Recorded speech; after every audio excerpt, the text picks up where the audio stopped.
E aí, gente, tudo bom? De volta aqui no canal, já para começar a falar de Campeonato Brasileiro. O Campeonato Brasileiro já está rolando e, como todo ano, sempre tem alguém que pergunta: e aí, quem que vai ganhar? Quem que vai cair? Todo mundo quer opinião e depois dá aquela cornetada no final do ano, né? Ah, o jornalista tal errou, ó, o jornalista tal imaginou que o time fosse cair.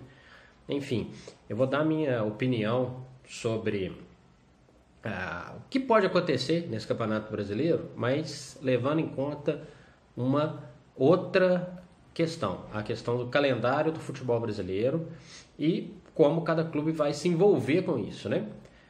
De cara, eu posso dizer o seguinte: todo mundo quer ganhar todos os títulos, e qualquer torcedor prefere estar com o calendário lotado, com possibilidade de ganhar vários títulos, do que está com o calendário vazio, né? E isso, na minha opinião, pode interferir na classificação final do Campeonato Brasileiro.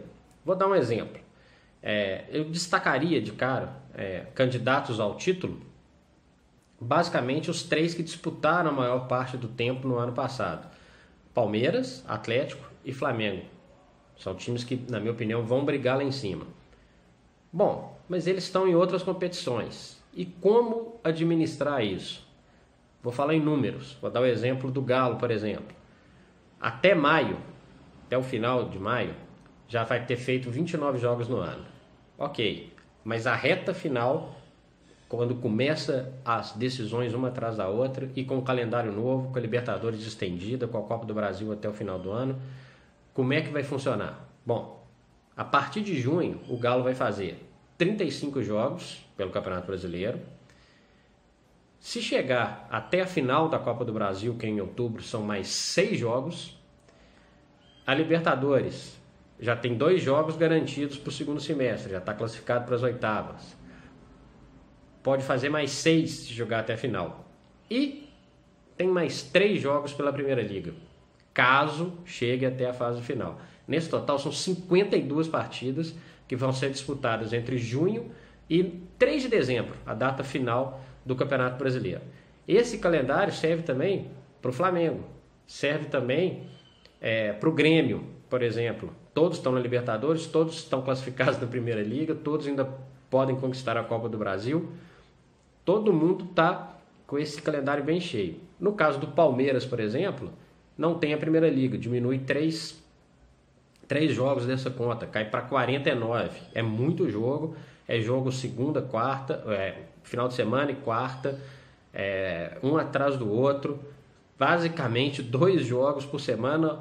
Olha lá, quando dividir essa média direitinho, ainda sobe um pouquinho de 2. O time vai ter que se equilibrar, usar muito bem o calendário. Eu acho que isso vai influenciar nessa relação que eu vou falar aqui, bem longe ainda, né, de uma coisa final. É só uma projeção, muita coisa pode mudar. O Campeonato Brasileiro, de repente, um clube começa numa fase ruim, não ganhou o estadual, foi eliminado na Copa do Brasil, mas pode surpreender. O outro lado da moeda, por exemplo, o São Paulo. O São Paulo está eliminado da Copa do Brasil, está eliminado da Copa Sul-Americana, não tem Primeira Liga para jogar, vai jogar o Brasileiro, 35 jogos. Muitos jogos a menos do que vários concorrentes à vaga na Libertadores. Não acho que o São Paulo tem cancha para chegar mais distante do que isso. Pode se beneficiar. O Bahia também vai jogar 35 jogos, está por conta do Brasileiro. Por conta do Brasileiro. A partir de junho, né? Faz ainda a final da Copa do Nordeste. Bahia disputaria uma vaga contra o rebaixamento? Quem sabe? Com 35 jogos para fazer, vai jogar menos do que vários concorrentes.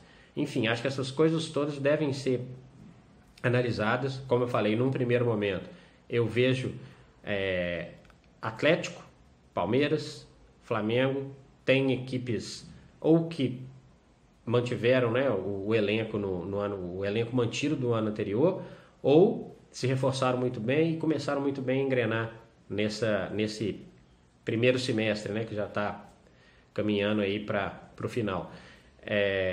O Santos corre um pouco por fora, na minha opinião, assim como o Corinthians. São times que têm capacidade de ir um pouco mais longe. Também vão concorrer com o calendário. O Santos está na Libertadores, o Corinthians na Sul-Americana, tem Copa do Brasil no meio do caminho para todo mundo. Então, é uma série de fatores que influenciam essa projeção daqui para frente, né? E vale, claro, né, pensar muito no futuro, né? No futuro do calendário. Como ajustar isso da melhor maneira? Qual que é a melhor opção? Estender os estaduais ao longo do ano, com mais participação dos clubes pequenos e deixar os grandes entrando numa fase final. E o Brasileirão começar antes, a minha opinião acho que isso seria bem interessante, porque estende mais o brasileiro, jogos não ficam tão intercalados. Uso do elenco, você prefere que o seu time seja campeão de tudo ou vai preferir que priorize uma competição só? Qual que é a melhor opção? É difícil de pensar. Se você tem a opção de ganhar o Brasileiro em dezembro, a Libertadores em novembro, a Libertadores termina no dia 29 de novembro, o Brasileiro termina dia 3 de dezembro. Vai priorizar um dos dois? A Copa do Brasil termina um pouco antes, 12 de outubro. E aí? Quer ganhar tudo? Ganhar tudo é possível? Até tem que saber equilibrar muito bem o elenco, saber que tipo de jogador pode usar em tal situação, que tipo de jogador você vai poupar para determinada situação, ou vai entrar com o melhor sempre.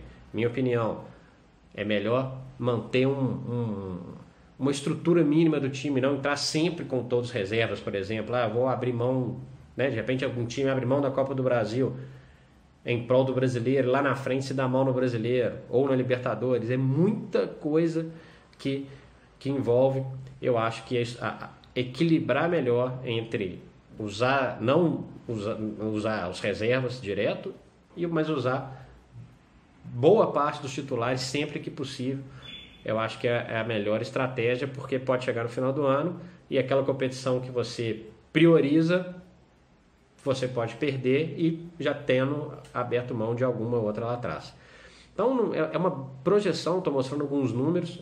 Um exemplo, por exemplo, do Fluminense. O Fluminense pode fazer 54 jogos, 35 pelo Brasileiro, 6 pela Copa do Brasil, 3 pela Primeira Liga e 10 pela Sul-Americana. Sul-Americana é bacana, é um título internacional, vale vaga na Libertadores. Vale a pena? Priorizar, não priorizar, abrir mão, vai abrir mão do Brasileiro para ir bem na Sul-Americana, enfim. Então, de uma maneira geral, muito cedo para concluir, para bater o martelo, esses vão disputar, esses vão cair, mas de uma maneira breve, eu acho que, repetindo, Palmeiras, Flamengo e Atlético largam um pouco na frente, Santos e Corinthians vão disputar a vaga na Libertadores, uma vaga para Libertadores e ocasionalmente, dependendo muito de uma evolução, pode incomodar um pouco mais lá na frente. Grêmio, Fluminense, Botafogo tem um time bem montado e o Cruzeiro, na minha opinião, formam um segundo grupo que devem chegar para conquistar as vagas da Libertadores. São muitas vagas, são 6 vagas, fora o campeão da Copa do Brasil, 7 vagas para o Brasil, além, né, de um eventual título da Libertadores, que já garante o campeão, ou um título da Sul-Americana. Acho que vai ter aquela turminha do meio ali, Atlético Paranaense, Sport, Bahia, Vitória, o São Paulo, que pode ser que alterne ali pelo fato do calendário ser menos extenso, e a Ponte Preta está nesse bolo do meio. Não vai correr grandes riscos de cair, mas também não vai chegar ali ao ponto de brigar por vaga na Libertadores. E a turma lá de baixo, na minha opinião, Vasco, Chapecoense, Coritiba, Avaí e Atlético Goianiense. Esses começam o Campeonato Brasileiro brigando para não cair. São essas previsões, gente, como eu falei, início de campeonato, muito cedo para isso ser uma verdade absoluta. Vamos saber quem que vai administrar melhor esse calendário, quem que vai focar em quê, quem que vai abrir mão de quê, e isso vai mudando ao longo do tempo.